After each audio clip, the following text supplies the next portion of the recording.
தன்னுடைய சுய லாபத்திற்காக, தன்னுடைய பேர் பிரஸ்தாபத்திற்காக பணத்தை பணம் என்று பார்க்காமல் இன்றைக்கு அதை கோடி கோடியாக செலவழிக்கும் கூட்டம் இந்த தேசத்திலே அதிகமாக பெருகியிருக்கிறது. ஆனால் இப்படிப்பட்ட பிள்ளைகளுக்கு உதவி செய்வது யார்?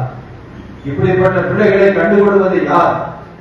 ஏதோ நகரத்தின் ஒரு மூலையில் இருந்தாலும் ஒதுக்கப்பட்டிருந்தாலும் இந்த பள்ளியை கண்டுபிடித்து இதற்கு உதவி செய்கிறவன் தேவனால் ஆசீர்வதிக்கப்படுவான்.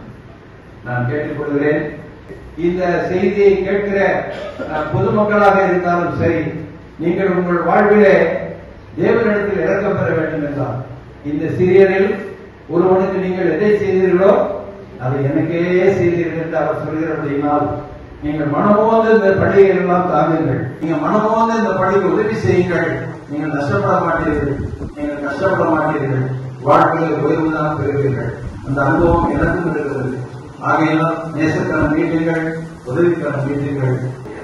நல்ல பிள்ளைகளை பிராக்டிஸ் பண்றதே கஷ்டங்க. இந்த பிள்ளைகளை எல்லாம் இன்றைக்கு செய்திருக்கிறார்கள். பெற்றோர்களை நீங்க பார்க்கும்போது உங்களுக்கு எவ்வளவு சந்தோஷம் ஏற்படுது.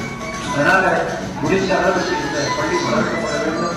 இந்த பள்ளி கைவிடப்பட்ட பள்ளி கூட இல்லாமல் இதற்கு நல்ல காம்பவுண்ட் சுவர்கள் எழுப்பப்பட்டு இந்த மாடியில கூட கட்டடம் கட்டப்பட்டு இன்னும் இந்த திருவள்ளூர் பகுதியில அநேக பிள்ளைகள் இப்படி இருக்கிறார்கள். அவர்கள் எல்லாம் இந்த பள்ளிக்கு கொண்டு வந்து 100, 200 என்று சொல்லி அதிகப்படுத்தி ஆசிரியர் பெருமக்களை அதிகப்படுத்தி இந்த பள்ளி மிகப்பெரிய ஒரு ஆலமரமாக வளர்ந்து அநேகருக்கு நிழல் கொடுக்க கர்த்தர் தாமே பெருமை கூற வேண்டும் என்று சொல்லி நான் பிரார்த்தித்து எனக்கு இந்த வாய்ப்பை கொடுத்த அருமையான ஐயா அவர்களுக்கும் அம்மா அவர்களுக்கும் மற்ற எல்லாருக்கும் நன்றி கூறி உங்கள் எல்லாருக்கும் ஒரு விஷயம் கூட என்னுடைய மனமார்ந்த கிறிஸ்துமஸ் வாழ்த்துக்களை சொல்லி என்னால் இயன்ற அளவு இந்த பள்ளிக்கு உதவிகளை கொண்டு வருவதற்கு பிரயாசப்படுவேன் என்று வாக்குறுதி அளித்து நான் விடைபெறுகிறேன்.